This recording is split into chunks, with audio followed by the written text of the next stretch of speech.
We all know the boy who lived, but do we really know how he was brought to life? Join Screen Rant as we uncover 25 of the most interesting secrets from the production of Harry Potter and the Deathly Hallows. We're gonna go behind the scenes of parts 1 and 2, looking at what the cast, the director, and the rest of the crew had to say about the making of the Wizarding World. So stay tuned to the end to find out which cast member kept a secret for the entire franchise. And while you watch, click the subscribe button and hit that notification bell to join our squad.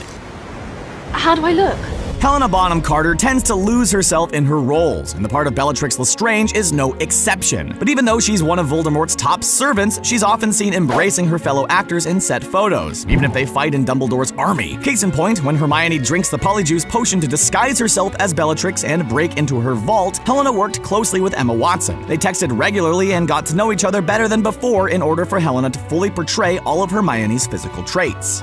Background action! A movie as high profile as the 7th or 8th Harry Potter flick has a lot of sway when booking spaces for filming. Imagine if all of New York's Times Square was shut down for a movie. Well, that's basically what happened in London for the scenes that took place in Piccadilly Circus. Whereas many films would often use green screen to insert characters into very public areas on the cheap, director David Yates had Radcliffe, Watson, and Grint running through the actual location after they escaped from Bill and Flora's crashed wedding. Luckily for Radcliffe, the scene in which Harry dives into a frozen pond to retrieve the Sword of Gryffindor was not filmed in an actual location. Still, creating a realistic look was difficult. The surface of the water was covered in plexiglass to achieve an icy look, and while Radcliffe was filmed underwater, the sheets of ice above him were actually a layer of wax to give the surface that glassy look. Underwater filming always has its risks, because the safety of the actors is the #1 priority, and this was no exception.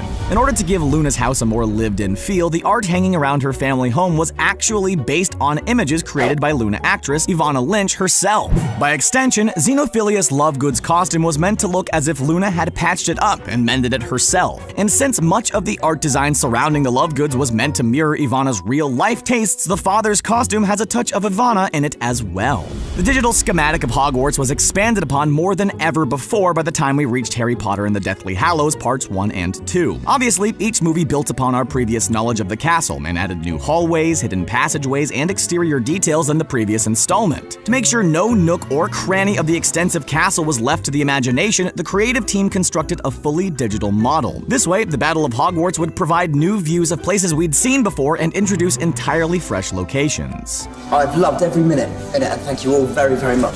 The actors playing Hogwarts students had grown up with their characters, so when each actor's last day of filming was completed, they were each given a moment of applause. It's fitting that Radcliffe, Grint, and Watson's last day was filmed together. Although it only involved them jumping on a blue screen mat, they were still able to close out filming with each other. To commemorate that moment, Grint brought an ice cream truck and handed out ice cream to the crew. Watson brought her castmates leather diaries, and Radcliffe gave his 2 castmates personalized photos.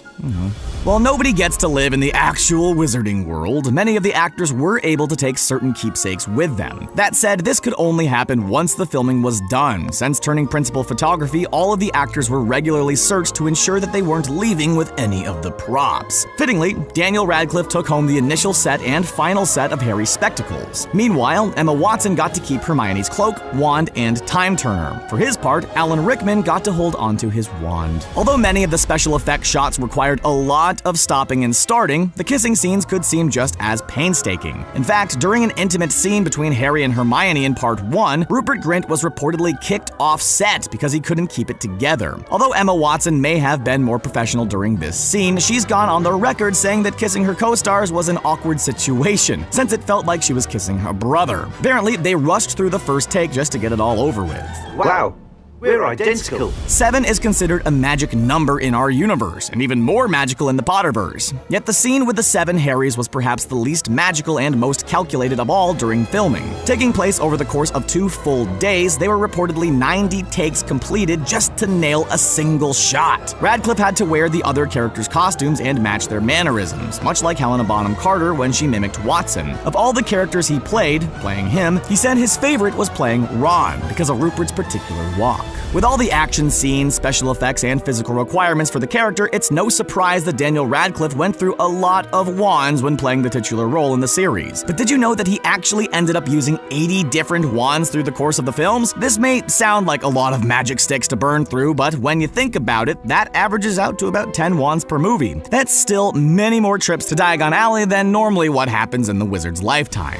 To create the magical world, the production team relied less on computer-generated effects than you may have thought. Practical effects were a backbone to realizing this franchise on the big screen, and even shorter scenes required obsessive attention to detail. Take the Gringotts heist scene, for instance. There were 8 months of preparation needed to make the masks for all of the goblins. This sounds insane, but when you consider that the makeup crew consisted of around 150 members from 15 countries, it sounds a little bit less daunting. While we're on the subject of prosthetics, Rupert Grint and Emma Watson had a bum cast. As they confirmed in an interview following the release of the Deathly Hallows, casts were made of their bottoms and then placed on their broomsticks so that they could sit more comfortably during long shooting days. The interviewer thought these casts would be worth a fortune, but the actors were a bit more humble. Coming, Mom! The scene at the beginning of Part 1 in which Hermione cast the Obliviate spell on her parents was not in the book. Director David Yates stated that they wanted to introduce Hermione's parents at some point in the series, and this was their chance. The fact that they were able to show it visually by having Hermione's image be magically removed from the family photos around the house helped make the scene much more impactful. Hello, beautiful.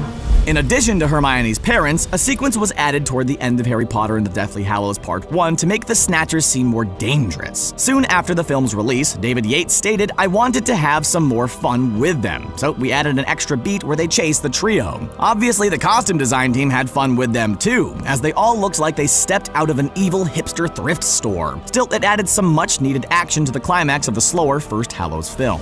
Radcliffe didn't know he was gonna film a nude scene in Part 1 until he read the script, thinking beforehand that he would at least have underwear on. Fortunately for him, he'd appeared nude before, on Broadway in the show Equus. That seemed to train him for any jitters that might be associated with bearing it all in front of a film crew. David Yates indicated there will be a couple of scenes in the new film in which he will undress, which likely drummed up some press before the film's release. Several injuries were sustained on the set for both Parts 1 and 2. These accidents involved not only Daniel Radcliffe's stunt double, but also Radcliffe himself. David Holmes, whose prior gymnast experience definitely helped him sell the magic of these moves, was thrown from his harness by an on-set explosion in January 2009. Later, Harry Potter got a black eye because the fake snake decided to bite back. Before the special effects were added, Nagini was just a boxing glove on a stick, and one day, surprisingly, decided to punch him. It may be Harry Potter's story, but J.K. Rowling kept all the characters busy. That said, Jason Isaacs, who plays Lucius Malfoy, wasn't sure his character would have much to do after the Order of the Phoenix. He actually contemplated leaving the franchise, but was convinced to stay when he learned of the events of the finale. On the other hand, Rhys Ifans, who played Luna's father, hadn't read the books and admitted he wasn't much of a fan. Yet he jumped at the chance to appear in the same movie as Michael Gambon and Maggie Smith. This series is a family story, on screen and off. Brendan Gleeson's character Mad Eye Moody appeared in Goblet of Fire, Order of the Phoenix, and Deathly Hallows Part 1. He happened to share the screen with his son, Domhnall Gleeson. While Domhnall was more likely cast for his red-headed look and acting talents over his family connection, especially since he resembles the other Weasleys in the franchise, it's nice to find a personal story in a big-budget blockbuster.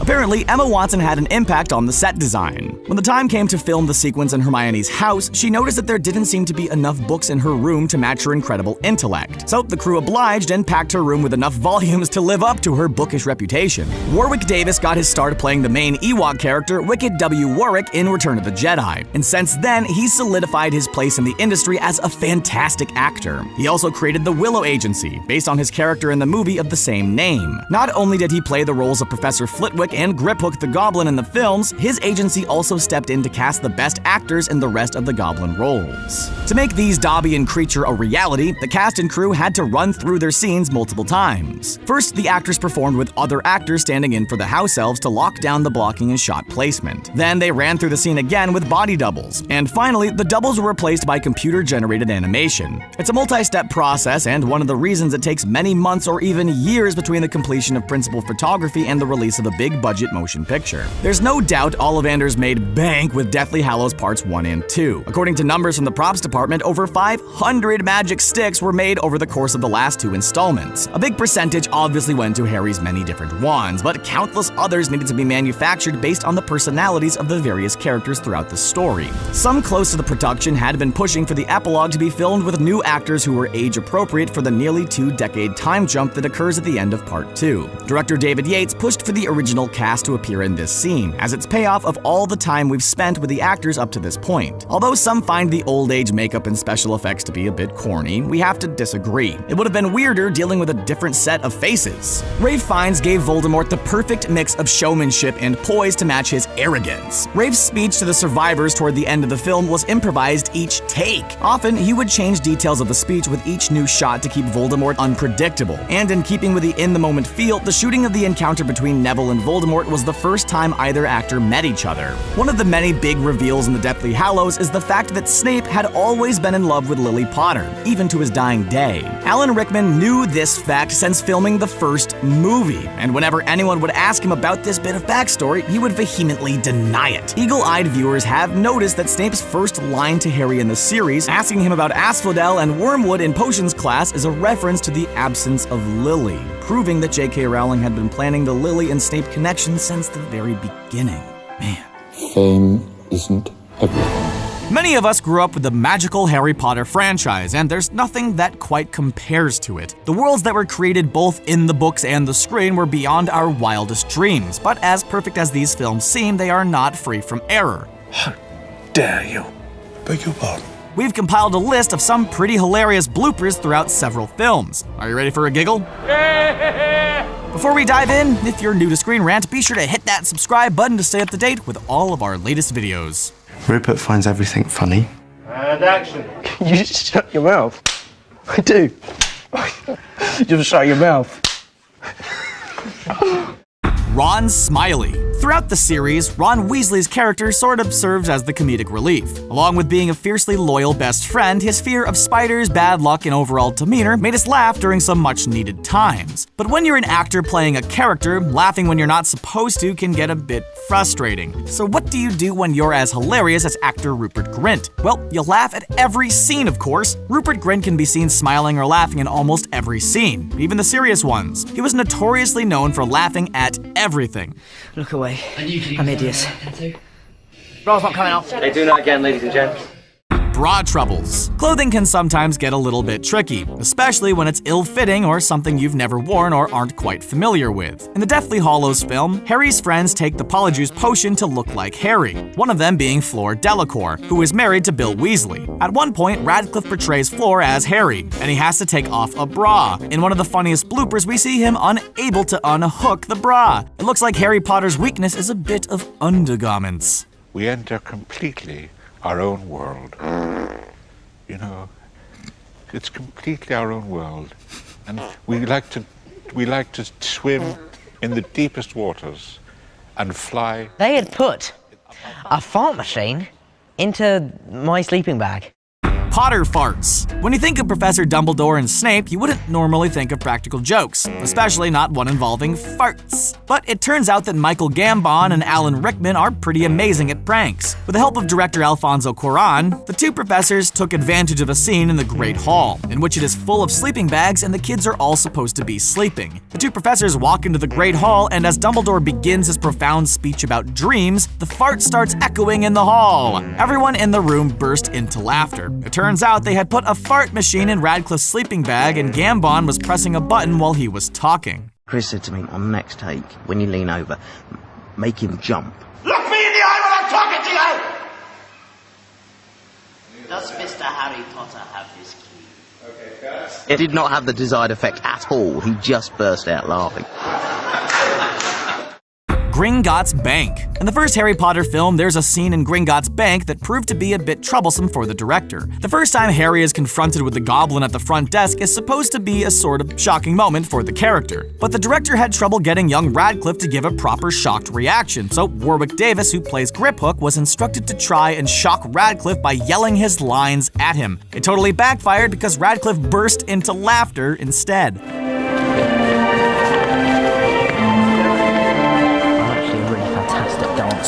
But because Harry's not very good, I felt I should play it down. Everybody to number 1, please. I feel kind of self-conscious, not quite sure what I should be doing. I'm actually a champion. Fantastic dancers. The fourth installment, Harry Potter and the Goblet of Fire, had an awesome set of trials to go through. This was also when Voldemort first appears in Flesh and Bone and when things get a lot more serious. But before all that, there's a wonderful dance that we get to see. In this blooper, we get to see Daniel Radcliffe mess up his dancing. It's adorable, and we get to see them have fun. Radcliffe jokingly said he is actually a champion dancer. He was merely pretending to be bad because Harry is supposed to be a bad dancer. 1,000, take 1. Was that 1,000? Well, hey! Do I smell champagne? Irate. Hagrid's goof-offs. Quick, who is the most adorable and lovable character in the Harry Potter series? We're willing to bet that you're thinking of Hagrid, right? If not, well, you should consider him as your first choice. The lovable, gentle, half-giant Hagrid is played by the equally lovable and talented Robbie Coltrane. While Hagrid is shy, a bit reserved and funny without meaning to be, Robbie Coltrane is an outright goofball. He was said to be witty, hysterical, and his goofy antics totally lifted spirits on set. Honestly, would you expect anything less of Hagrid? Oh, disliked. Yes. McGonagall cracks. One of the most serious and kind figures in the Harry Potter series is Professor McGonagall. She is wise, kind, stern, and fiercely protective. Actress Maggie Smith seems to have been born for this role and portrayed her with such stern respect that we can't imagine to see her ever cracking. In a scene where she encounters the villainous Professor Umbridge, played by Imelda Staunton, we get to see a softer side of Smith. In an adorable blooper, Staunton mutters blah blah blah disloyalty, and Maggie reacts by bursting into laughter. Isn't she the most precious professor in all of Hogwarts? A stone that makes gold and stops you from dying. No wonder Snape's after it. Anyone would want it. Something doesn't make sense. If all Snape wants is the Sorcerer's Stone, why did he try and kill you during the Quidditch match?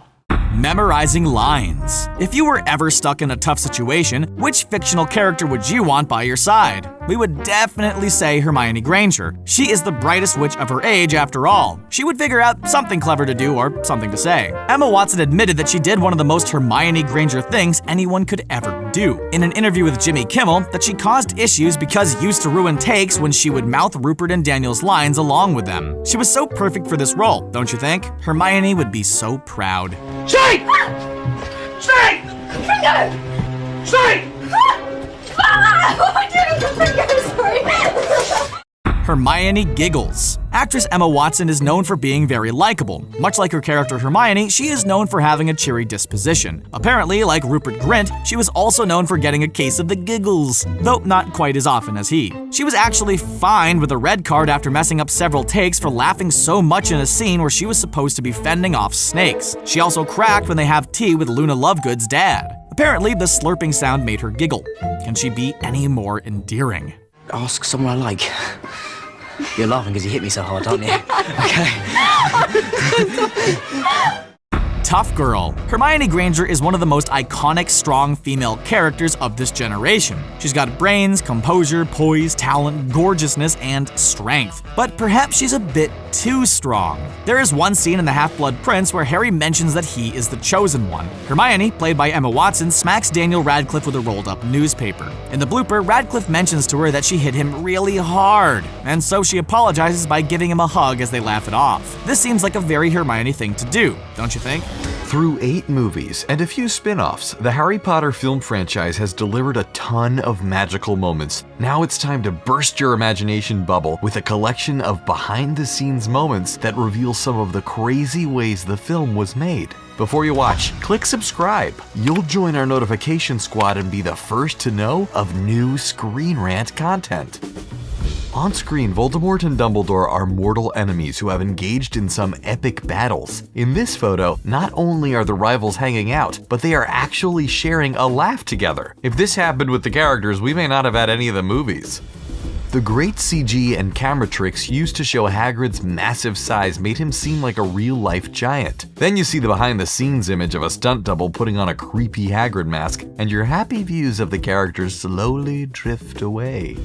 There are a few characters Harry Potter could have kissed on screen throughout the series of films, but we never expected Bellatrix Lestrange to be one of them. Clearly, Helena Bonham Carter and Daniel Radcliffe got along much better than their opposing characters ever did in the films.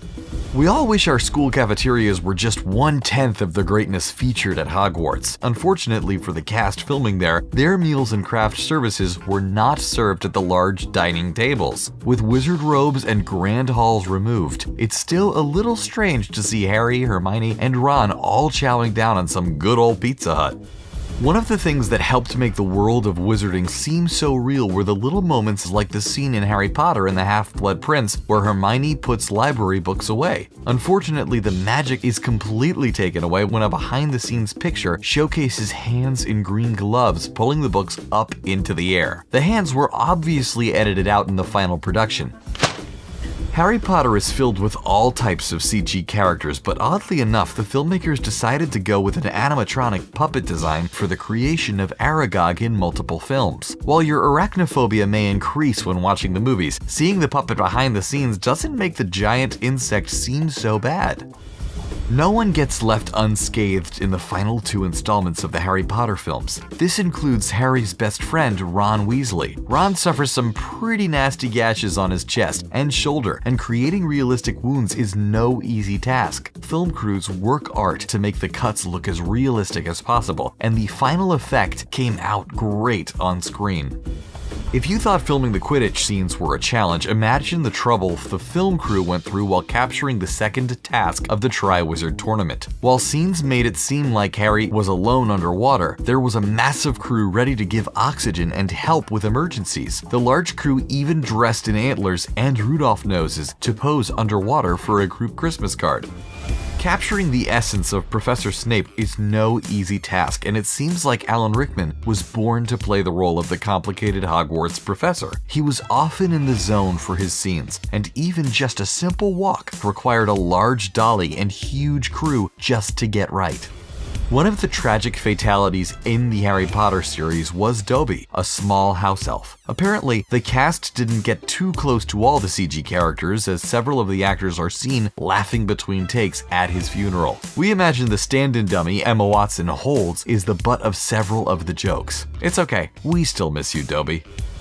Many fans would love to spend hours and hours hanging out on the set of Hogwarts, but apparently all of the acting is a lot of tough work. Just check out the shot of Helena Bonham Carter as she lounges around set between takes. With special effects shots, lighting, and props, scenes could take hours and hours to shoot and perfect.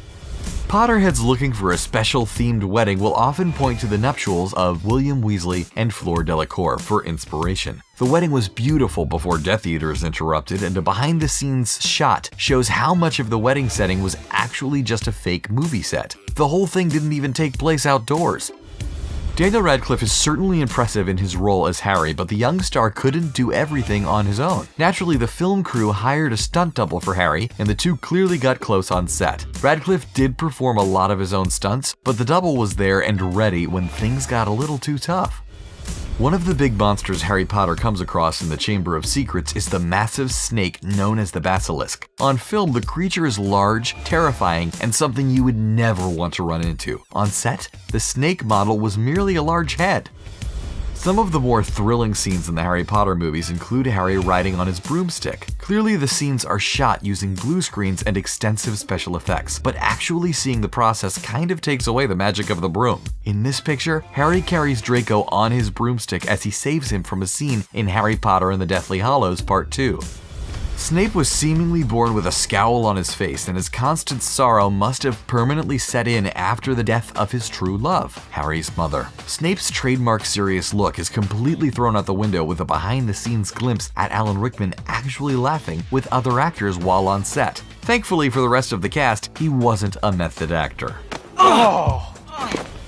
Imagine walking up and seeing a whole wall full of goblin heads. During the production process of several Harry Potter films, goblin head molds are created to be used as blueprints for the actual characters. Seeing the drawings and models showcases how much work went into the development of each movie. In Harry Potter and the Deathly Hallows, many of the characters venture away from Hogwarts to put a stop to Voldemort once and for all. Of course, Harry leads the charge as he books it through the woods and runs away from a collection of Death Eaters. Except in the behind-the-scenes shot, it looks like Harry is simply running aimlessly in the woods. Before Harry was powerful enough to take on Voldemort himself, he simply has to sit back and watch Dumbledore take on the Dark Lord. Thankfully, the film didn't use the shot of Harry lounging like a beach model, or else fans would have burst out laughing during the emotional moments. For the young actors in Harry Potter, sometimes just one stunt double wasn't enough. During the filming of Harry Potter and the Deathly Hallows, Emma Watson had 3 different stunt doubles. It must have been strange sitting on set with all these girls dressed exactly the same as you. Will the real Hermione please stand up? As each year of Hogwarts begins or ends, there is nothing more inspiring than hearing Dumbledore's great speech. In the film, the students at Hogwarts look on with admiration and awe. Unfortunately, they never heard a word. During the close-up filming of Dumbledore's speech, he dictated his lines to just the film crew. It seems kind of awful to have him speak to all these grown-ups as opposed to students.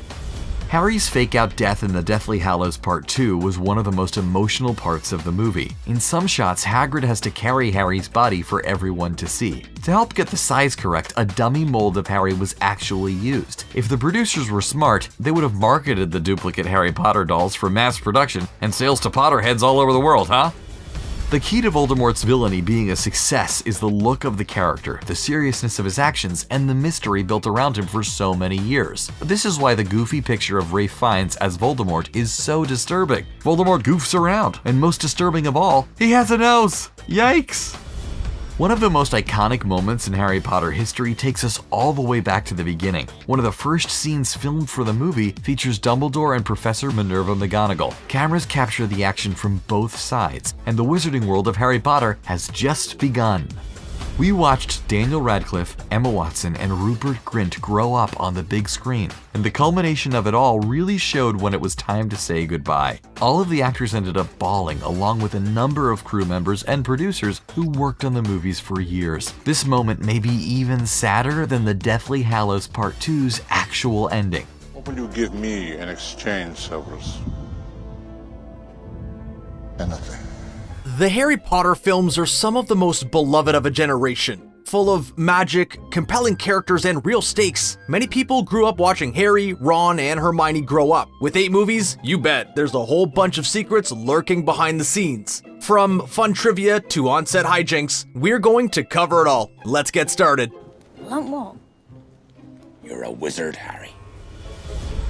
For our first entry, we wanted to inform you about the director who almost launched the Harry Potter franchise. We all know that Chris Columbus was the man responsible for the first 2 movies, but did you know he wasn't Warner Brothers' first choice? One of those directors who was approached and was keen to work on the first film before Columbus was Steven Spielberg, and he was pretty down for working on the movie too, having fleshed out some concepts and designs and even toyed with making it animated, but he knew Potter was going to be a hit and wanted to be challenged, which led to him dropping out to finish his friends, the late Stanley Kubrick's AI, instead. Here's a weird bit of trivia that you totally didn't consider for the franchise. Now that you'll know it though, you'll be saying to yourself, why of course they had to do that. The early Potter films were dominated by child actors, and Daniel Radcliffe revealed that in those early movies, all of the kids had to get molds of their teeth made. This was in case any of them lost a tooth by accident or had a baby tooth fall out. They could put the mold into the kid's mouth and no one would be any wiser. The question now is, did any of the child actors actually have to use a prosthetic tooth while on set? We need answers. Just because many of the adult actors are acclaimed and respected individuals doesn't mean they all get along. Case in point, there was some tension between Helena Bonham Carter and Emma Thompson, who played Bellatrix and Trelawney respectively. The reason for this dates back to the 90s, when Thompson and Potter director Kenneth Branagh were an item. They divorced after Branagh and Carter's affair became public, but thankfully, both actors are highly professional, and any animosity didn't spill into the set, with Thompson even citing the two actually made peace with the whole debacle. While that's some immense points for both ladies for keeping it so professional at work, we're not sure we'd be able to follow their example in a similar situation.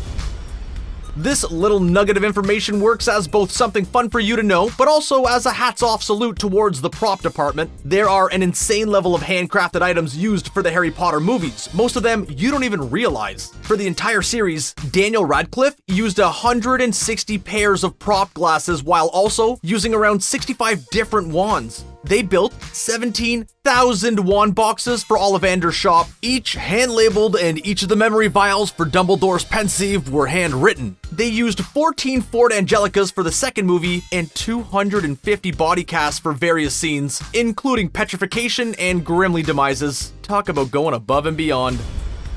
While J.K. Rowling was not a writer for the Harry Potter films, she would go on to write the Fantastic Beasts films, she did overrule some decisions the script made. Being the creator of the property, we can see why Rowling would be a little overprotective of some character beats. One such moment was the duel between Snape and McGonagall in the 8th movie. Originally, it was supposed to be Harry dueling with the former potions master. Due to the whole connection between Snape and Lily, it could have been quite moving, but Rowling was adamant it would be McGonagall. Rowling believed that she needed a moment to shine and get more active with the plot, vetoing Harry out of the duel. Do you agree with Rowling on that one? Let us know. Did it bug you like it bugged us that Crabbe suddenly vanished from the franchise in the later movies? Jamie Waylett was in every single Harry Potter film as Vincent Crabbe up until the 6th entry Half-Blood Prince, but during Deathly Hallows, he was not asked to come back, and the character of Crabbe was replaced with Blaise. Blaise is in the books, but was not one of Malfoy's goons, meaning he wasn't in the room of requirements when it burned. Jamie Waylett did not get to cap off his return to Hogwarts due to his arrest in 2009 for growing illegal substances. The actor would be arrested again in 2011 for looting during the London riots. The casting for the core 3 students at Hogwarts are on point. Daniel Radcliffe is Harry Potter, just as Rupert Grint is Ron, and Emma Watson is Hermione. But we almost got someone else playing Hermione instead. In order to find a brand new unknown to help carry these Potter movies, the casting department went to countless schools auditioning students. When they came to Emma's school, she actually avoided auditioning, despite everyone else participating. She simply wasn't interested in the idea of auditioning for the role and possibly acting as a result of it. Her teacher convinced her otherwise, and Emma would be the final audition at her school. So thank you, Emma Watson's teacher, for your contribution to the Potter films. We're certain you heard about the rather adult and intimate Easter egg found in the end credits of Prisoner of Azkaban. As the credits roll, footprints move around the Marauders map, and if you keep your eyes open, you'll notice something odd. 2 students are seen to be facing each other, with one set of legs open and the other pair between. This position led many to believe that this was 2 students hooking up, but Russ Wetherell, the man who designed the credits, put that to rest. He said that, in his mind, that's just 2 students sharing a hug, and it's not supposed to be anything raunchier than that. That being said, director Alfonso Cuarón loved the moment when he spotted it and decided to leave it in for the adults. It's amazing what filmmakers can do with CGI these days. So many digital effects go unnoticed as they blend seamlessly into the movie. While this is the case now, it was not the case when the Potter films were just starting. This proved to be a bit of a challenge when it came to the owls having to deliver mail to the wizarding community, but they weren't going to let that slow them down. The crew working on the Harry Potter movies actually trained owls to deliver mail, much like we used to train ravens to do the same, just for the movie. On top of that, the letters that the owls had to carry were handwritten, not typed out on a computer. Aside from his glasses, messy black hair, and lightning bolt scar, the biggest defining feature Harry has are his eyes. People are constantly telling him they look just like those of his mother's. In the books, everyone makes a point to say that Harry's eyes are green, just like Lily's. And the filmmakers did try to bring this aspect of the book to life. Only Daniel Radcliffe proved to be allergic to the contacts, so Chris Columbus opted to keep Radcliffe's blue eyes. Thankfully, Lily Potter actor Geraldine Somerville also has blues, ensuring there was some continuity between the 2 characters on screen. Things would have been really awkward if one had blue and one had green eyes. The first Harry Potter film used the Duke Humphreys Library to portray the restricted section. In case you're wondering where that is, it's the oldest reading room in the Bodleian Library at the University of Oxford. The Bodleian was established in 1602, meaning that the treasures inside it are exceptionally old. With this in mind, open flames, especially in the hands of a child, are a huge red flag for the staff. But despite this, the library allowed for the production of Harry Potter to take place in the library, as well as allowing an open flame within its walls. This would be the first time a flame would be allowed inside the library in centuries. Thankfully, no books or scrolls got damaged due to the lamp. You know how we talked about Geraldine Somerville being cast in the role of Lily Potter throughout the series? But despite this, she actually wasn't the first person considered to play Lily. So wanna take a guess at who was originally approached to play Lily? We'll give you a hint. She's the creator of the character. Well, she's the creator of all the characters. That's right, J.K. Rowling was originally asked to portray Lily Potter, which would have been fun as Rowling created Potter. Ultimately, Rowling opted not to do the cameo, perhaps due to it being too on the nose and would break the illusion. You have to admit though, Rowling could totally pass as Lily Potter. Now onto a slightly grimmer entry, but one to still bear in mind. Being a child actor isn't easy to begin with, but being cast in one of the most celebrated franchises of all time is going to put pressure on anyone. That's what happened to Daniel Radcliffe. He was thrust into the spotlight at such a young age that things started to get to him a few movies in. Whenever Radcliffe slipped a toe out of line or did anything considered to be too grown up, the tabloids went nuts, which caused the teenager to sometimes show up to set with a few drinks in him. We don't know how bad it was, but thankfully, it never got to the point where they asked him to leave the role. You know what's awesome about Helena Bonham Carter? The fact that she goes all out for a role and utterly becomes the character she's playing, no matter who the character is. When it came time to portray Bellatrix Lestrange, she did not hold back. But perhaps she should have, at least a bit for the sake of Matthew Lewis, better known as Neville Longbottom. In the 5th movie, when she's threatening Neville, she accidentally pierced his inner ear with her wand. She decided to brandish the wand a certain way, but when Lewis shifted, the wand went totally up his ear. Talk about major pain. He only told her how much it hurt days after the incident, possibly due to how intimidating Bellatrix can be. So what happened to Madame Hooch? She was Harry's flying instructor in the first movie and also doubled as a referee for the Quidditch match between Gryffindor and Slytherin. Unlike the movies, the character appears in the rest of the book series. When it came time for the film adaptations, however, things were a little different. Warner knew that they'd have to play Hooch actress Zoe Wanamaker more for the second movie and decided that she didn't have too much bearing on the overall plot, so they decided to save some money by simply removing her from the narrative altogether, despite her appearances in the book. Did you miss Madame Hooch in subsequent movies, or did you not even notice? Let us know in the comments. You know how we spoke highly of the props department, going above and beyond with the sets? They handmade countless items just to bring certain locations to life. Well, this one piece of set design takes the cake.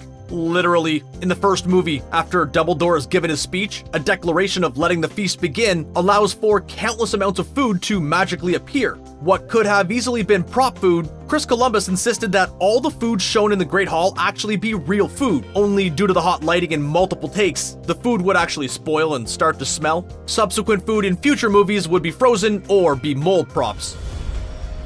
While many of the young actors likely didn't have a clue about just how big the films were going to be, the same can't be said about the veterans. Knowing that, it's no surprise that some of them wanted to keep a few souvenirs from the set, and by keep, we mean steal. Coming from an interview with Jason Isaacs, he stated that Alan Rickman was an absolute pro at stealing props off the set. While having no scenes on this particular set, Rickman stole a slew of coins from the Gringotts vault. This inspired Isaacs to start stealing props, which started with a copy of the Daily Prophet. The problem is, he got busted by a set worker who said director David Yates wanted the prop back. Oops. Speaking of Alan Rickman, let's tell a funny story about the Potions Master while he was on set. Being an accomplished actor, Rickman had a nice car at the time of filming The Order of the Phoenix, a BMW to be exact. But before this upgrade, he had a different car, and Matthew Lewis and Rupert Grint found themselves in this car. They spilled a milkshake in this car. When he brought his new BMW to work, he forbade the duo from coming within 5 meters of his new car. We can only imagine the inner Severus Snape coming out to terrorize the boys when he put this word into unspoken law. It seems like no milkshakes were spilled in the new BMW either.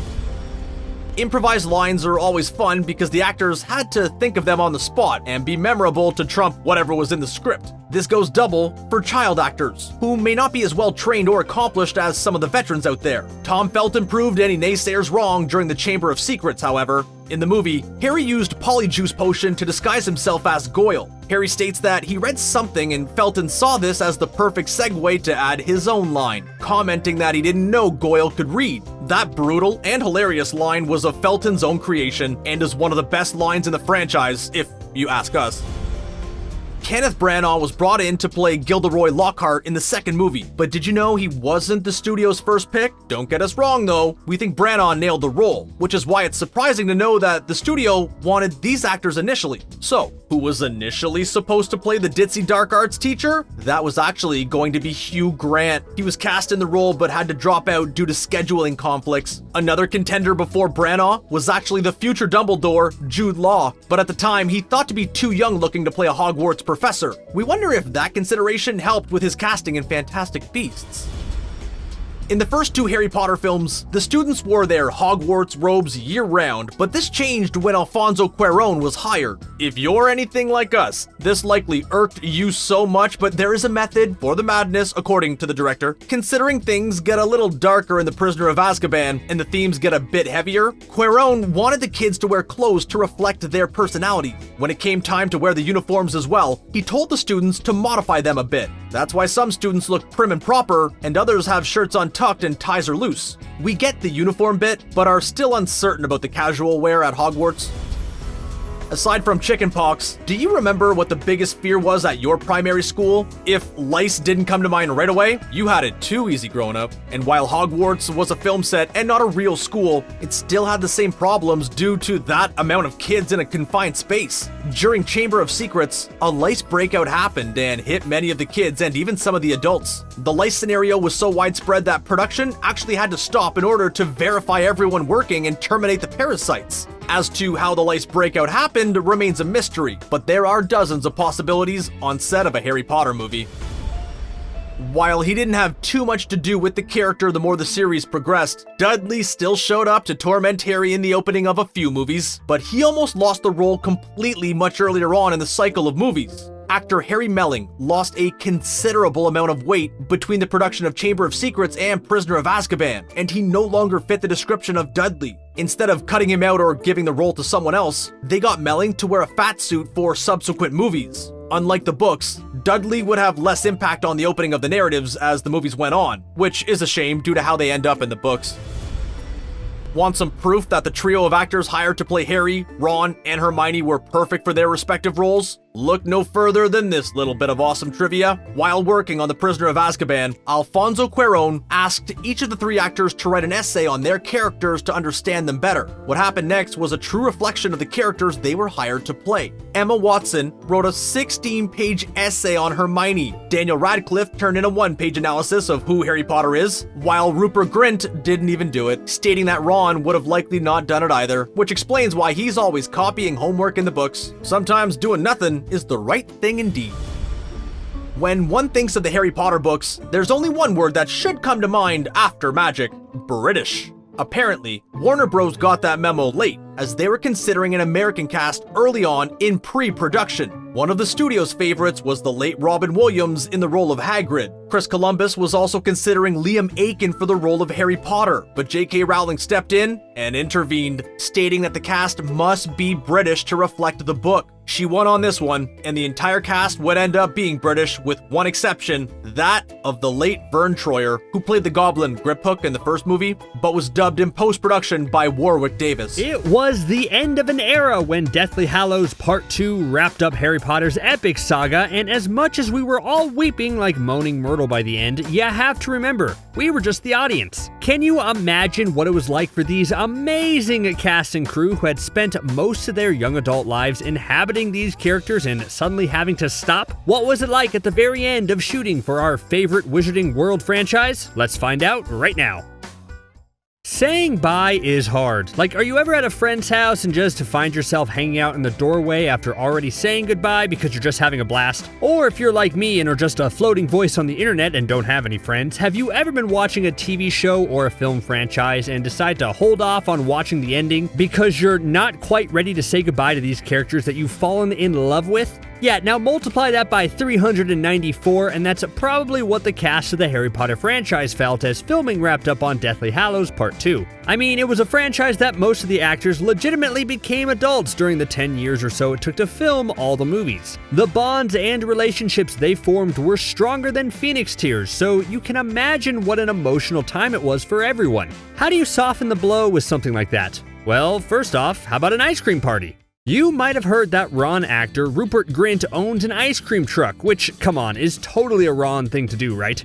Man, the casting for these parts were perfect. Anyways, as a way to cheer everyone up, Grint brought over his ice cream truck on the very last day and helped serve the hardworking cast and crew. The funny thing about that, though, is that Rupert has said he hadn't quite mastered the technique of working the truck yet at that point and ended up just absolutely covered in ice cream. Again, classic Ron move, don't you think? But on a personal level, how did it exactly feel for these actors? Well, due to everyone shooting different scenes, everyone was done at different times, and they all processed the monumental event a little differently. One of the sweetest goodbyes had to be between Matthew Lewis and Alan Rickman, who played Neville Longbottom and Severus Snape, respectively. As we all know, throughout the franchise, it was revealed that Neville feared Snape the most out of anyone, as evidenced hilariously in Prisoner of Azkaban when Neville faced the boggart and it turned into Snape, which then turned into Snape wearing Neville's grandmother's clothes. Anyway, the performance was convincing because Lewis had actually been very intimidated by Rickman in real life too. I mean, who wouldn't be? He's Alan Rickman. And on Rickman's last day of filming, Lewis went to Rickman's trailer just to say goodbye and thank him for all of his guidance and his general professional demeanor over the last 10 years of shooting. And you know what happened?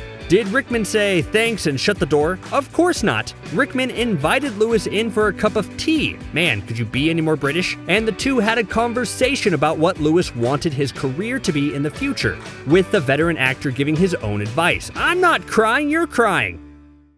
And this kind of emotional goodbye was prevalent everywhere, all the way from the cast members to the producers. Before I get to how the main actors felt about saying goodbye, I think it's important to mention film producer David Heyman, who helped produce all the movies in the franchise. Heyman remembers the very last day of shooting, which was the infamous epilogue that saw the main characters 19 years later sending their own kids off to Hogwarts. Sure, it's easy to make fun of the less than stellar prosthetics, but let's look past that and find the beating heart of this scene, which is everyone saying goodbye. Heyman remembers just how absolutely surreal the whole experience was, as he was around back when these three main leads, meaning Daniel Radcliffe, Emma Watson, and Rupert Grint, were all just around 11 years old at the time they were cast. And now Heyman, who made it a point to visit on the last day, was around to see these actors aged up to look in their 30s and saying goodbye. It was a very emotional time. Knowing that, I guess I can forgive the prosthetics. And the main trio themselves had to be going through a lot as well. As Emma Watson put it, it was like saying goodbye to a sister. Playing the same part for so long, it basically becomes a part of you, and it affects you in ways you might not expect. Put your trousers back on, Radcliffe. For example, as Daniel Radcliffe puts it, Rupert Grint wasn't much of a crier over the years. Radcliffe said he never saw the Ron actor shed any tears throughout the whole franchise. But as the shoot was winding down and they were shooting their final scenes, Radcliffe noticed Grint in tears as the end approached, and this ended up making Radcliffe cry even more. There's something about seeing usually stoic individuals break down that's just super heart-wrenching, isn't there? On that note, I should mention it wasn't all rainbows and butterflies near the very end of shooting Harry Potter and the Deathly Hallows Part 2. I mean, there were some upsides to it. For example, do you know how much work has to go into getting into character for some of these actors? I mean, sure, it's easier for some than for others. I mean, Radcliffe just needs someone with a pencil to draw a scar on his forehead, right? And to have someone put in the contacts for his green eyes. Oh wait, no, he doesn't have green eyes in the movie, even though people tell him all the time he has his mother's eyes for some reason. You have your mother's eyes. I'm not upset about that. Anyways, one actor who actually had it pretty rough was Robbie Coltrane, who played the lovable and bad at keeping secrets Hagrid. If you don't recall, Hagrid was kind of a hairy guy, which meant a lot of work had to be put into Coltrane's makeup every day. And then after shooting, people had to come to his trailer to rub his face with hot oil in order to get all the beard glue off. Can you imagine doing that for 10 years? So it was kind of a relief for him to be done. But then of course he also felt the weight of saying goodbye. He's quoted saying how the adults started filming the final movie, saying it was going to be tough on the kids, but as things got closer, it was getting to be tough on the adults as well. Other actors had interesting final experiences as well, and maybe not in a positive way. Tom Felton, who played Draco Malfoy, found his goodbye slightly anticlimactic. On his last day, Felton admitted that he was expecting a bigger deal in terms of an emotional breakdown after he was done with his final scene. But all that happened was the first assistant director got out the microphone and read out all the names of people whose last day it was, which led to a forced round of applause from the rest of the crew, and then everyone walked away. And that was it. And Felton now says that the lackluster goodbye also came from the fact that he felt he wasn't quite done with the character. There was still some unfinished business, according to him, which sounds like total code for, yes, I definitely want to get back together sometime in the future to make a film adaptation of The Cursed Child, right? I mean, you have to wonder if that's something these actors would want to do, or if they're satisfied with where they left things. Like, could you see the main trio of Radcliffe, Watson, and Grint all wanting to reprise their roles in another few years or so for another movie? All of them seem happy enough with where their careers have gone, and they wouldn't necessarily be chomping at the bit to come back. Maybe if Grint wants to buy a second ice cream truck, he would do it. But on that note, as sad and emotional as these goodbyes were, is it better to let things be? Am I really gonna defile this grave for money? Of course I am! Yes, it was probably devastating to say goodbye, but do you risk trying to get the gang back together for another movie? That's why goodbyes are bittersweet. They're tough, but they provide a sense of finality to things. Overall, it's understandable why everyone felt the way they did as filming wrapped. It must have been an absolutely incredible journey for everyone, and it was such a nice conclusion for almost every character that I'm sure a mountain of tears were shed. They truly became a family over the course of 10 years, and even though they may not keep in touch as much anymore, they'll always have the bonds they made, and we'll remember how we felt saying goodbye when we watched the movie. Always. Harry Potter and the Half-Blood Prince is one of the most pivotal entries in the Harry Potter series. Not only does the film see the death of a major beloved character, oh come on, Snape killing Dumbledore is not a spoiler anymore. It also introduces Voldemort's Horcruxes, the key to his ultimate defeat. But despite its grim subject matter, the film is light on its feet, featuring great comical beats and even finding time for romance. We've rounded up a collection of great behind-the-scenes images from the shoot that may change your outlook on the film and shine a light on just how much hard work goes into a production of this scale. So grab a butterbeer and make yourself comfortable. We solemnly swear we're up to no good.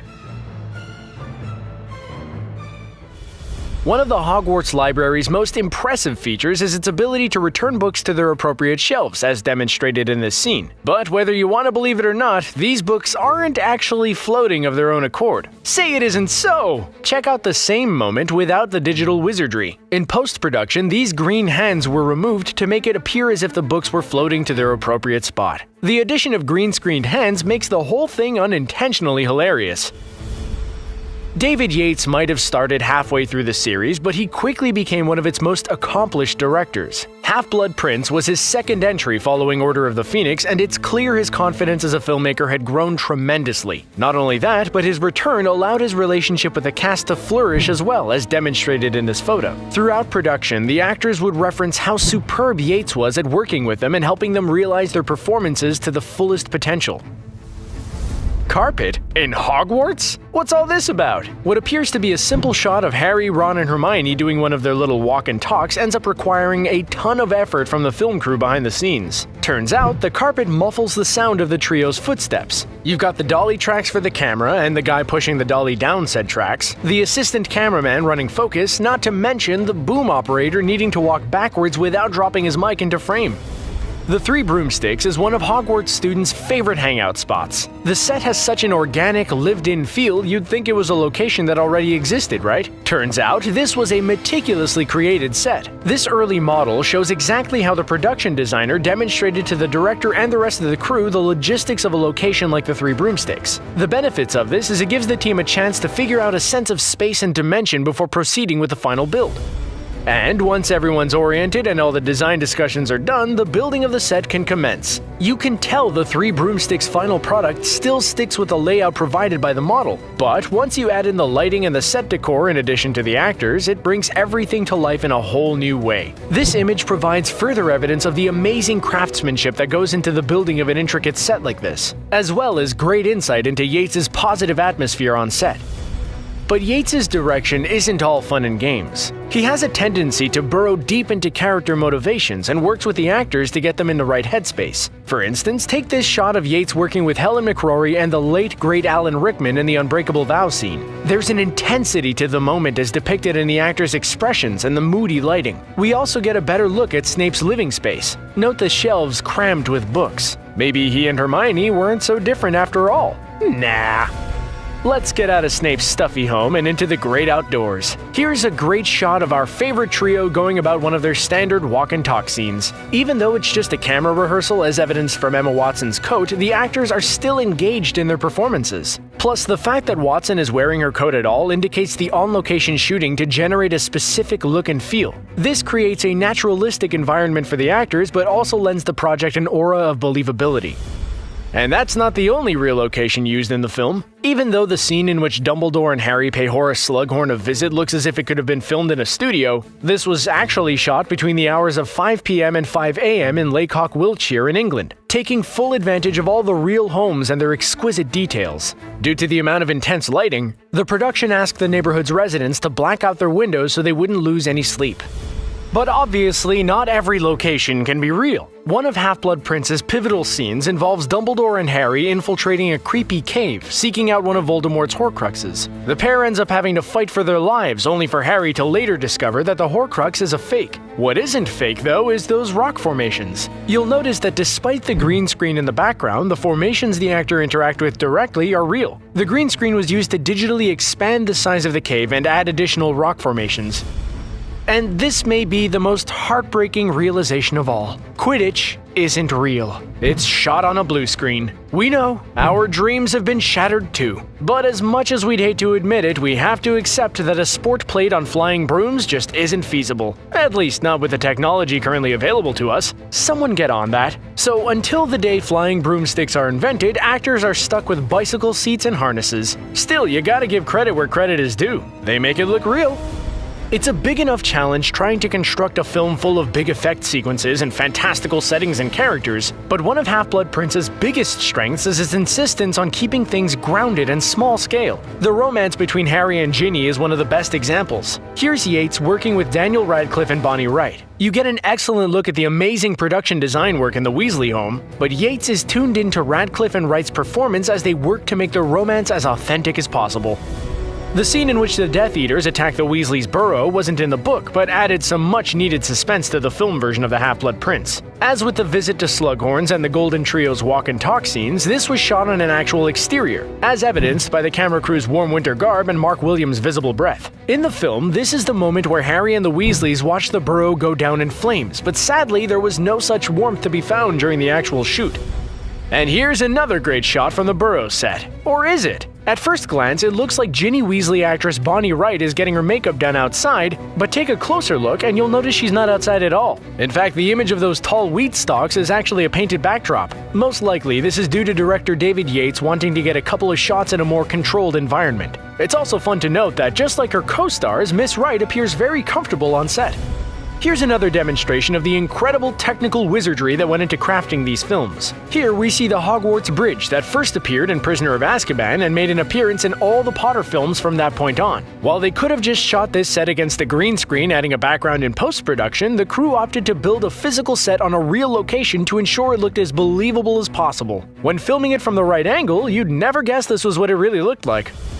Again with the Quidditch. We'd hate to continue debunking the widely held belief that Quidditch is a real sport, but we'd like to think it's all for the greater good of education. Dumbledore would approve. Maybe.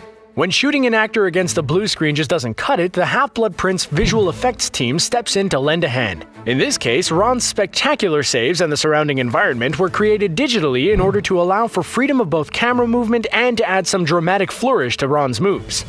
let's shift back into the realm of the physical, shall we? The beauty of the Harry Potter film series is that the remarkable effects work is blended so seamlessly with practical sets. At times, it's difficult to tell which is which. Take Slughorn's Slug Club Christmas Party, for instance. All those amazing colors and designs were real, as evidenced by this behind-the-scenes shot of Harry chatting with Professor Slughorn. The background actors may appear to be chatting, but more than likely they're miming conversation to ensure the main performer's dialogue is captured without interference. Not everyone loves giving speeches. In fact, we're willing to bet some of you out there would be perfectly happy never taking part in a public speaking venture ever again. While you might think it's nerve-wracking for an actor to stand up in front of a large congregation and deliver a long monologue, in a lot of cases that actor isn't actually performing to hundreds of people. Take a look at this shot with Michael Gambon as Dumbledore. No Hogwarts students in sight, just a dozen or so crew members standing in. And here's the magnificent Daniel Radcliffe goofing off for the camera. While Harry is relatively serious and stoic throughout the series, Radcliffe has always been a bit of a goofball. His charming personality and sense of humor has made his interviews a joy to watch. This particular snapshot not only emphasizes just how much fun he had on set, it shows the level of comfort he had being in front of the camera. Guess it makes sense, seeing as how he'd been doing this for nearly a decade at this point. Once again, we just have to sit back and marvel at the sheer scale of some of these physical sets. In an age where digital technology allows filmmakers to generate large worlds at the press of a button, it's refreshing to see a large-budget film series rely so heavily on practical sets. Hogwarts' infirmary is a great example. While you can glimpse the blue screen used to expand the hallway right outside the entrance, the infirmary set itself is real. This image also shows us just how much fun the actors had rehearsing with Yates. But while it's obvious Yates likes his sets to be lighthearted and fun, when it comes to serious moments such as the aftermath of Dumbledore's death, this behind-the-scenes image demonstrates the focus of cast and crew alike. The moment took place outdoors, and with the wrangling of dozens upon dozens of extras, it's no wonder Yates seems more focused and intense. Still, the filmmaking team came together in an incredible way, managing to pull off the story's most tragic moment with incredible finesse and care. Another of Half-Blood Prince's most intense moments comes from Draco Malfoy. For the majority of the series, Malfoy is painted as your standard bully. He's spoiled, snobbish, and obnoxious, but in Half-Blood Prince, we learn that there are more complex layers to the character than originally expected. Tom Felton's performance is key to why this shift worked so well, and here we see him working through his complex emotions with David Yates. While Felton might have been nervous plunging into such intense territory, Yates helped guide him through every step of the way. Let's shift over to something a bit more lighthearted now. One of the key relationships in Half-Blood Prince is Harry's relationship with his mentor and father figure, Professor Dumbledore. Here we not only get a great look at Daniel Radcliffe and Michael Gambon's relationship on set, but we get a glimpse at the extremes the crew went to in order to protect Dumbledore's beard. As Gimli would say, not the beard. Are we even allowed to include a Lord of the Rings reference in a Harry Potter video? Well, we just did. Deal with it. Oh, come on. We can't even handle how gorgeous Dumbledore's office looks. Can you imagine getting to come to work each day and hang out in this space? It's just not fair. And okay, yes, it's a bit of a bummer that the Pensieve is basically a green stool and there aren't any real moving portraits, but that doesn't take away from how awesome this set looks. Working in environments like this makes it much easier for an actor to tune into the appropriate mood for a scene. Just take a look at this behind-the-scenes shot of David Yates casually perusing this library location. That's right, this was an actual location, not a set. It's so hard to tell when the quality of the production design is so spectacular. He's most likely blocking out the scene in which Hermione and Harry discuss their dates for Professor Slughorn's slug party, figuring out what the shot will look like. And sure, being a director is probably stressful, but we're willing to bet it's a ton of fun too. And now that we've reached the end of our list, it's only fitting that we should focus on this image taken during the filming of Half-Blood Prince's final shot. The final scene contains a wealth of emotions, and here we see Yates walking Daniel Radcliffe and Emma Watson through their discussion of Voldemort's Horcruxes, which will send us off into Harry Potter and the Deathly Hallows. The irony is that when Harry says, "I never realized how beautiful this place was," Radcliffe is actually looking at a green screen. Regardless, it is a lovely ending. The wondrous world of Harry Potter is full of magic, mischief, and adventure. This applies to the film's productions as well, which, over the course of a decade, set about bringing J.K. Rowling's world to life. Cast and crew alike have shared plenty of great stories, but some of these tales are truly bizarre. For instance, did you know that the film crew held a mini funeral for Emma Watson's hamster during the production of Sorcerer's Stone? And Michael Gambon, one of the actors who portrayed Dumbledore, played a prank on Daniel Radcliffe using a fart machine? Let's take a look at some of the strangest stories to come from the set of Harry Potter. You're a wizard, Harry. Helena Bonham Carter seems like a pretty cool lady. She's a phenomenal actress, having appeared in a variety of films from Fight Club to quite possibly every single film Tim Burton has made in the past decade. Her inclusion in the Harry Potter film series felt inevitable, and her casting as the villainous Bellatrix Lestrange couldn't have been more perfect. Carter was known for getting into character, behaving in mischievous and occasionally wicked ways. Her enthusiasm was something to admire, but on occasion, it could be too much, especially when it resulted in a legitimate injury on set. During the climax of Harry Potter and the Order of the Phoenix, Harry and his friends break into the Ministry of Magic under the impression that Harry's godfather, Sirius Black, needed to be rescued. Turned out, this was just a trap to lure Harry in. In what seemed like a hopeless moment, the Death Eaters gained the upper hand, grabbing Harry's friends and threatening their lives unless Harry cooperated. Bellatrix grabbed Neville, played by Matthew Lewis, and it was during this scene that Carter accidentally ruptured Lewis's eardrum with her wand. I thought I could brandish the wand like a sort of Q-tip and clean out his ear, she'd recall. Sort of torture it. Later, she admitted to Entertainment Weekly, "I think I took my sadism a bit too literally." Thankfully, the damage to Lewis's eardrum wasn't permanent. A quick trip to Madame Pomfrey's infirmary and all was well. Life can be cruel sometimes. It doesn't matter how famous you are, even at the tender age of 10, you can come up against some pretty brutal realities. Take, for instance, the moment on the set of the first Harry Potter film when Emma Watson found out her hamster Millie had passed away. This event is devastating enough on its own, but imagine having to go out and act anyway. At 10 years old, this must have been extremely tough for young Watson, but the amazing production crew stepped up to make Millie's passing a little bit easier on her. Even this early on in the franchise's history, the crew had become something of a family, rallying around the production's young actors and supporting them whenever possible. So what did they do to help Watson through this tough time? They held a hamster funeral. Watson detailed the event in her 2014 British Artist of the Year Award acceptance speech. The set decorators, Watson replied, built a small mahogany hamster-sized coffin. It had a velvet lining and a silver plaque on the front, which had Millie's name engraved on it. Maybe it was a morbid example to reference during an acceptance speech, but it helped to demonstrate why the British film industry was so special to Watson. Chris Columbus, the director behind Home Alone 1 and 2 and Mrs. Doubtfire, took up directing duties for the first two Harry Potter films, Sorcerer's Stone and Chamber of Secrets. Columbus laid the groundwork for the franchise with his faithful adaptations, and he assembled an incredible cast and crew that, for the most part, would see the entire thing through to the end. But things were shaken up a bit behind the scenes with the series' third entry, Prisoner of Azkaban. Famed director Alfonso Cuarón, director of A Little Princess and Y Tu Mama Tambien, took up the reins. Cuarón's vision and thematic style were revolutionary for the series. His technique would prove to be so influential that every other film in the series would follow his creative template. Cuarón's involvement is clear, not just from a technical standpoint, but in the growth of his young actors' performances. Thanks to Cuarón's guidance, Daniel Radcliffe in particular showed a new confidence in the role of Harry.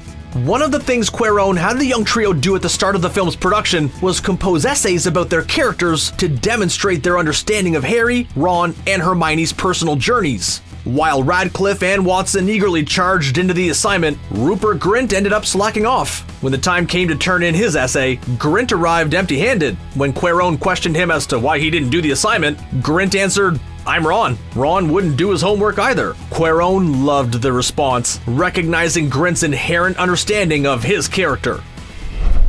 Alfonso Cuarón wasn't the only major change to come to Harry Potter and the Prisoner of Azkaban. Richard Harris, the actor who had so aptly portrayed Dumbledore in Sorcerer's Stone and the Chamber of Secrets, had passed away. The production decided to cast Michael Gambon in his stead. Gambon managed to provide a little bit more of the youthful energy Dumbledore displayed in Rowling's source material. That prankster nature came through on set too. Though Dumbledore tended to be more stoic, Gambon couldn't resist the opportunity to goof off and mess with his young co-stars. One prank was particularly inspired. It took place during the scene in the Great Hall where the entire student body is in their sleeping bags. Radcliffe had asked that his sleeping bag be placed close to a young lady whom he had a crush on. Gambon couldn't resist the opportunity to embarrass Radcliffe. They decided to place a fart machine in Radcliffe's sleeping bag with Gambon operating the thing via remote. The result was comedy gold. The best part is watching Alan Rickman's attempts to not break character and failing miserably.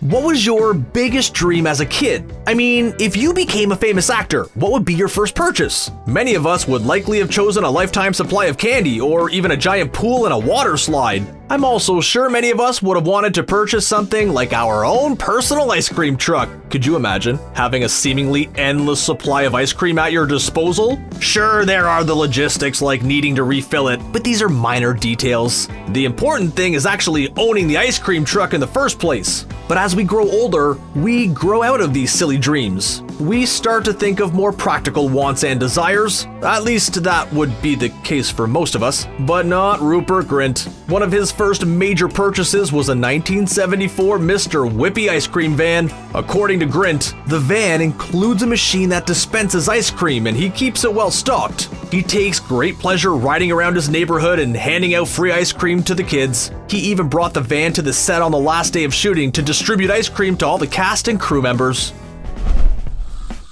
Early on in the franchise's production, Alan Rickman revealed that Harry Potter creator J.K. Rowling had filled him in on a key detail to Snape's character, something that would enrich and guide his performance all the way through Harry Potter and the Deathly Hallows. In a 2011 interview with Hitflix, Rickman elaborated a bit on what this detail was. If you remember when I did the first film, she'd only written 3 or 4 books, so nobody knew where it was really going except her, and it was important for her that I know something, but she only gave me a tiny piece of information which helped me think it was a more ambiguous route. When Rickman passed away in 2016, a fan reached out to Rowling on Twitter to ask what this secret bit of information was. Rowling responded, "I told Alan what lies behind the word always." In an interview with Radcliffe and Rowling, Radcliffe mentioned that Rickman would milk it a bit with the directors whenever they asked him to do something, stating, "Given what I know, I don't think Snape would do something like that." And here we are thinking we couldn't possibly love Rickman any more than we already do.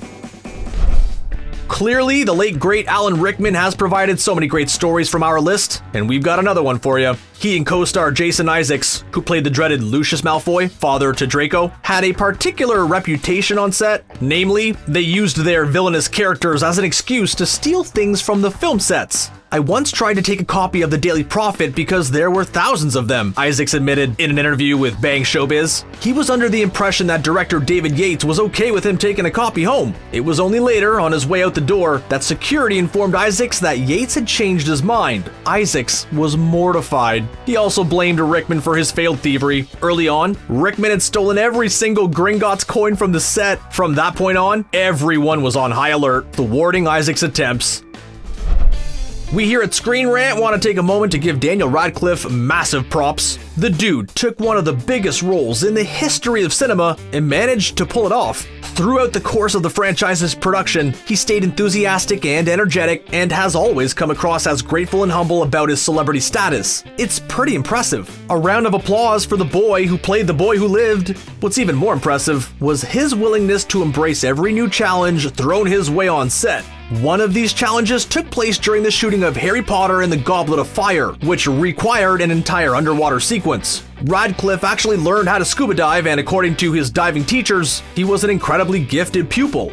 But the one thing Radcliffe couldn't break the habit of doing was responding to things with a thumbs up. Now, when you're diving, the thumbs up gesture indicates that you're drowning and you need to be brought to the surface immediately. In Radcliffe's case, he was just responding to direction with his standard enthusiastic gesture. It proved confusing at first, but eventually, everyone got the hang of it.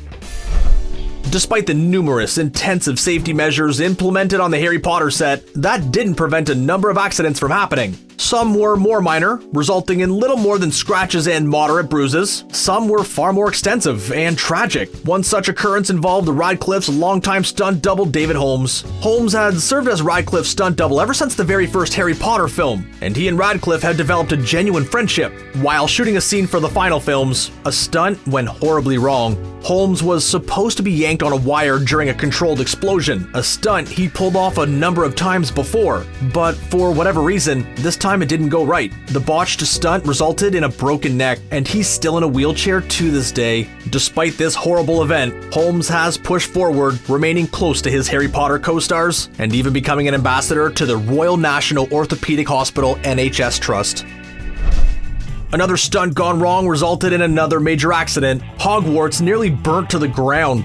This occurred during production on Harry Potter and the Deathly Hallows. During the film's epic final battle, a replica of the Hogwarts set caught fire, and it took crew members nearly 40 minutes to put the fires out. Thankfully, it wasn't nearly as serious as it sounds. As we mentioned, the set that was damaged was only a replica. In fact, a Warner Bros. Representative stated this set was due for reconstruction anyway. No harm, no foul. And that's that. Did you know about all of these strange stories? Are there any favorites we forgot to mention? Be sure to let us know in the comments below. If you haven't already, why not go ahead and subscribe to our channel